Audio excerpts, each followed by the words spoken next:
Tense test part 6 है। This incident dash dash dash happen in the year 1940। इसमें clearly indicate किया गया है इन द ईयर 1940। 1940 जो साल है वो पास्ट से संबंधित है, तो इसमें हम किसका यूज़ करेंगे? सिंपल पास्ट टेंस का यूज़ करेंगे। सिंपल पास्ट टेंस का मतलब वर्ब की सेकंड फॉर्म का यूज़ हमने करना है। हैपन के लिए सेकंड फॉर्म है हैपन्ड। फिर से वाक्य को रीड करेंगे। This incident happened in the year 1940। यह घटना 1940 में हुई थी। Second, I could not get his bike. मैं उसकी बाइक को प्राप्त नहीं कर सकता था। सेंटेंस के इस भाग से ही ये क्लियर हो गया है कि इस वाक्य का जो संबंध है वो किससे है? पास्ट से है। बिकॉज ही, आगे इसमें हम यूज़ करेंगे पास्ट परफेक्ट टेंस का। पास्ट परफेक्ट टेंस में जो हाँ वाले वाक्य हैं वो कैसे फॉर्म होते हैं? हैड प्लस थर्ड फॉर्म के यूज़ से। हैड प्लस वर्ब की third form. Had sold, sell के लिए थर्ड फॉर्म है सोल्ड।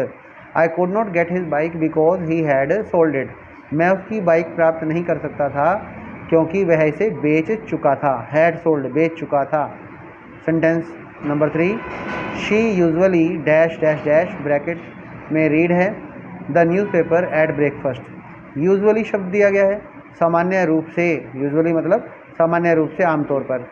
जिस वाक्य में यूजुअली शब्द को यूज़ किया जाए तो, और अगर उस वाक्य में कोई हैबिट आपको मिलती है तो वहाँ पर आप सिंपल प्रेजेंट टेंस का यूज़ कर सकते हैं।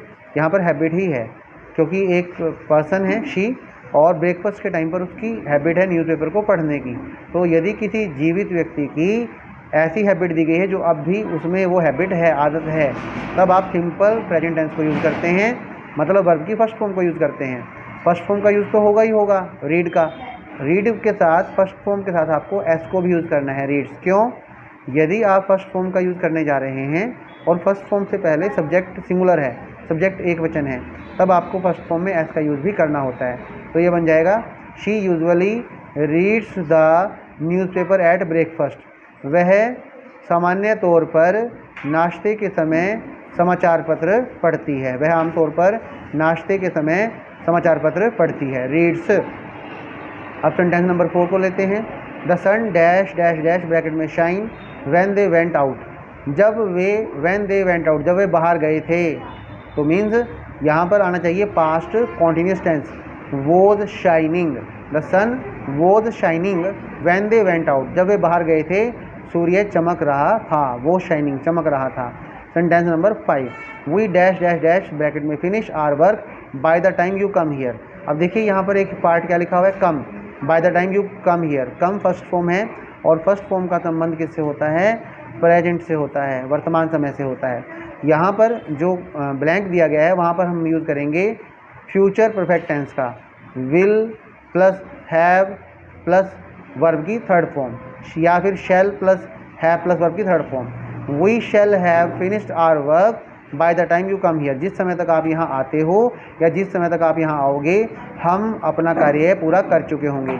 वैसे जो न्यू इंग्लिश बुक्स हैं उसमें आई और वी के साथ भी विल का ही यूज़ किया जाता है, शैल का यूज़ होता ही नहीं। सब्जेक्ट कोई भी है, आई है, यू है, वी है, दे है, कोई भी सब्जेक्ट है, सभी के साथ विल का ही यूज़ किया जा रहा है। तो आप विल का यूज़ कर सकते हैं। मैं तो रिकमेंड करूँगा आप विल का यूज़ करें। We will have finished our work by the time you come here. जिस समय तक आप आएंगे हम अपना कार्य फिनिश कर चुके होंगे। तो ये आपको देखना है एक या दो बार वीडियो, फिर आपने इसका टेस्ट